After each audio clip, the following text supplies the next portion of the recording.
Okay, so let us dive deeper into non-binary. Is a one of those less popular label than gay and other like queer, A lot of people know gay and queer, but non-binary not a lot of people talk about, but this gender fluid in which people talk about more. So let us define the difference. So there's a difference between them that people outside the LGBTQ community does not know. Gender fluid is when you go back and forth between being a female and a male. You don't reject both of them. You play the role. So you switch between the role. One day you decide you want to be more femme. The other day you want to be more masculine. Non-binary is when you reject both role, which is why it's called non-binary, because you're rejecting both role. You don't play the role of the male or the female at all. So that's the difference between them. Some people get them confused. So non-binary, you're not playing the role of the female or the male. Now, why would people want to associate themselves with the label non-binary? Personally, for me and a lot of people that use that label is because ever since we are a child, we are forced into a role that we don't like. And some of us doesn't like any role at all. Let me be more clear on that, as in, so if you're a female and you don't want to be a female, so people just think that the only option for you would be to become a butch lesbian, but I don't like that look. Like, as a masculine look for for a biological female, which I don't like either.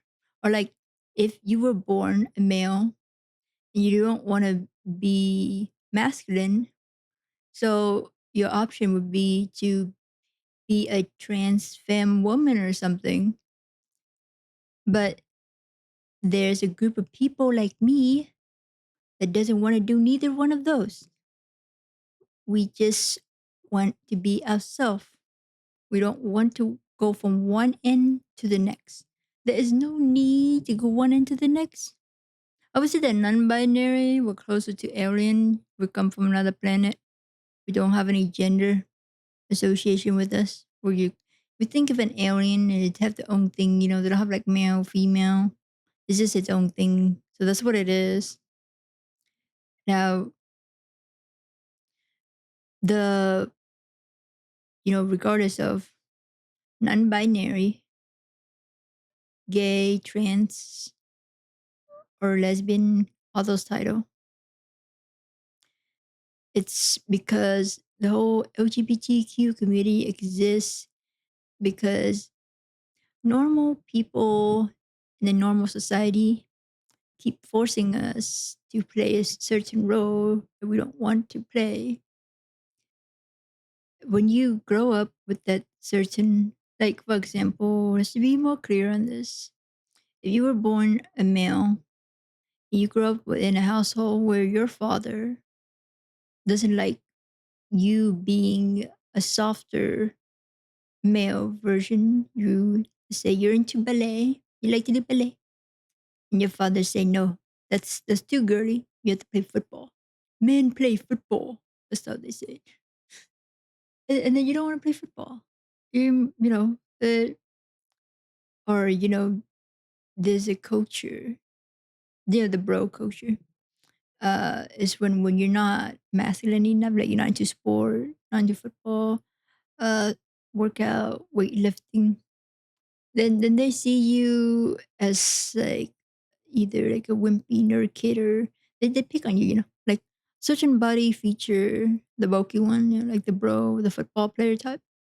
So they that's the bro culture. And my friend Donnie, who's a trans, um, that was a lot of the culture in the military, and it's very worse because that's where the really, really heavy jock bro culture type over there in the military, to where he just so disgusted by it that after he finishes military service, he become a trans woman because of the traumatic experience he have growing up in his family, who is very um, conservative Christian, that he had to play the role of the male up until he all the way through the military and all that experience. Then when he get out, he said that I cannot stand being in this male body anymore because I don't want to be associated with those type of people, those toxic masculinity, that extreme bro culture, just all about, you know, being like the image of like man is strong and all of that. So he does the full surgery, and then he changed his name to Lonnie, so his name is Lonnie now. But I'm not gonna use his previous name because that would be disrespectful.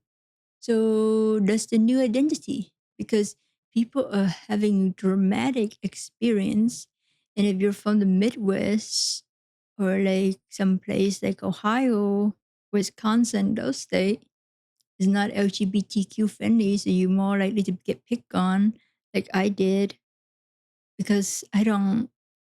Well, I'm just different in general, but okay, I don't act off wearing my skirt, dress, and putting my hair up in a bow tie or whatever that is. Well, I did when I was in grade school, because when you're in grade school, you don't have control of what you want to wear. Your parent pick everything for you. So people who want to be people just think I'm a tomboy because I wear jeans and t-shirts, like shoe whatever, just slap the label and everything. I don't like label. Like people just do what they're happy, but we're talking about the dramatic experience of being forced into a role.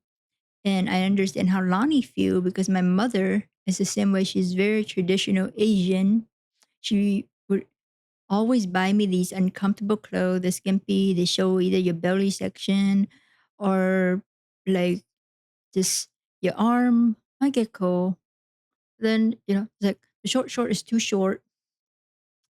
Another discussion about certain image.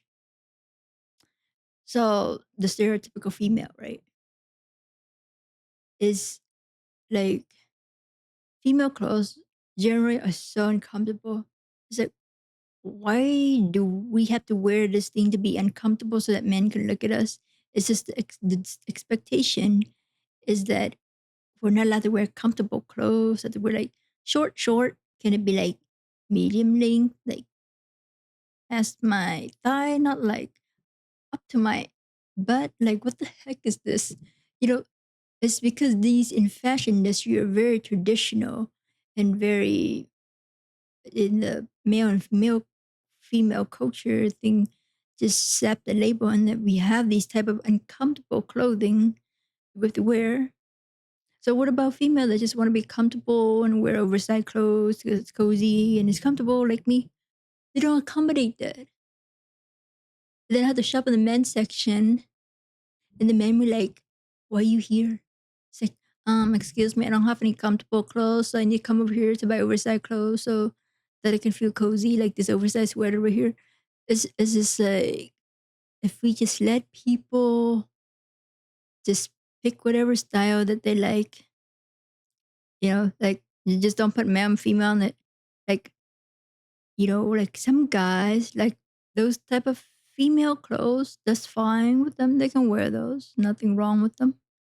Like in other culture, K-pop culture, like Korean, they have men fashion. Some of the piece would be considered too feminine in Western culture, like in America, and an American guy would never put that on. But in Taiwan and in Korea, it's fine. They just wear it. This is why gender neutral clothes is good, because you get clothes that everybody enjoy without slapping the label on it. A female can buy an oversized sweater she find comfortable. A male can find a tank top like not the traditional male tank top, but like the one that he want to show more of his midsection. That's fine. This guy that do that. You go to the gym here, you see it is because the queer culture is strong here, and that they can wear whatever they want and nobody judge you. Now, if you were in the Midwest, Wisconsin or something, they'll be like, "Ew, you're so gay," and then they beat you up. That stuff do happen because it's just not normal. Like to be gay in those places, it's not friendly. It's not LGBTQ friendly at all. So people wonder, like, why does all the gay always move to the big cities and all that stuff? Because people who live in the city are more open minded to different um, style, different ideology. That you can be neither a man or a woman. You don't have to stay in your biological body. People have really dramatic experience from childhood, from the way they grow up, to society judging them. That's what led them into having that full surgery, becoming a trans person, because they have been through dramatic experience. People just don't do that surgery for fun. It's a long process and it's painful with any other surgery. Uh, y- you know, but it's confusing in today's culture because at some point, like during the peak of the woke movement, people are starting to try stuff and just be like, "Oh, like there was this girl, and then she was wanting to be like, oh, I'm gonna try to be a man and take all these like hormone medication and just because it's cool. I can always revert back." There's a few of those that give us bad reputation to where people who actually have dramatic experience and want to do that, there's always those few people that just do it for the attention. So they give us LGBTQA community bad reputation. But you know, um, as part of Pride Month, non-binary is a label that is necessary for people like myself who does not want to play neither other gender role. Like I absolutely hate that. I just want to be myself, my alien self without any label associated to it. I just want to wear comfortable clothes. They should just get rid of the man and the woman aisle and just put everything in the middle and people can just pick out whatever they want. And then stop hiring male and female designer and just design one style for everybody. That would be the ideal world. But unfortunately, we can't have that because America's gone backward. Look at our president. It's very pathetic of where this country is going. Because before he came to the office, I changed my name and I changed my gender to non-binary. It's on my official paper. And now he took that option away from people. We can't put non-binary on our legal official paperwork anymore. Not on passport anymore. Not on driver license anymore. But thank goodness I live in one of those woke states, so pretty safe here. Uh, it's a sad stage. Hope that we go back to being progressive soon with our next president, whoever that might be. Because right now we're going back to the 90s and the 80s of just uh, yeah, just going back in time. Gross. Um, you know, so we've been talking about a lot about the whole image and how people grow up with traumatic experience to where they're rejecting their biological gender. But there are other people too, or there's a lot of weird. Well, I wouldn't say that queer. Like, okay, so let's just say that queer in a good way, not like oh you freak, not like that, but like out of the ordinary.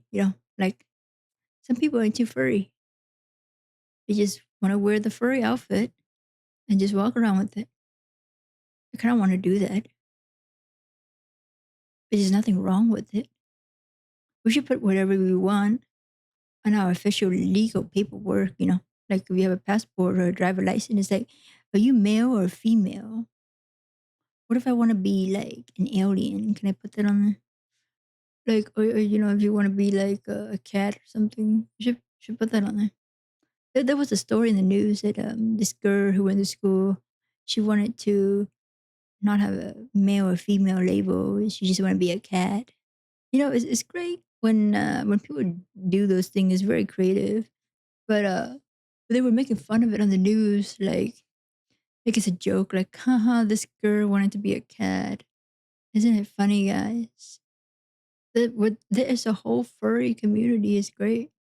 They just wear the furry outfit, but those are well made too. So there's very different variety. You can associate yourself with whatever you want, whatever make you happy. You don't have to be human. You can be a cat. You can choose to be an alien. When people ask me like, what is non-binary? And the regular exclamation doesn't work. Like it just they don't comprehend it, or they just like still don't get it. It's like, just think of me an alien from a different planet from you, and that I don't associate myself with any of the label there. We don't have any label for man and woman. We're just like no gender at all. It's a different planet from here. So yeah, I just wanted to talk more about that topic of non-binary and how um, different it is for gender fluid, and how some people just go from one end to the next because they have traumatic experience. So everybody is different. Whatever you want to be, that's up to you. Don't let other people like they will pick on you. They will be mean uh, to you if you live in one of those conservative states. But just know that the more you mask it, the more you deny yourself, then you're gonna get more depressed. So you should plan your life, start saving to move to a place where you feel safe to be yourself if you're LGBTQ and not having to be in a toxic environment. I don't know that is not easy. It is not easy for me at all. It took me like 2 decades just to break away from my traditional parent because I did not have enough money to just move out on my own and just it was a long transition process. But if you're living in one of those states and you don't feel safe to come out and you feel uncomfortable every day having to mask it or play the role and just fake it all the time, you should start planning that and go and enjoy your Pride Month in another state that would accept you and that you can enjoy life once you move there. Be yourself. All right. Thanks for listening. See you next time.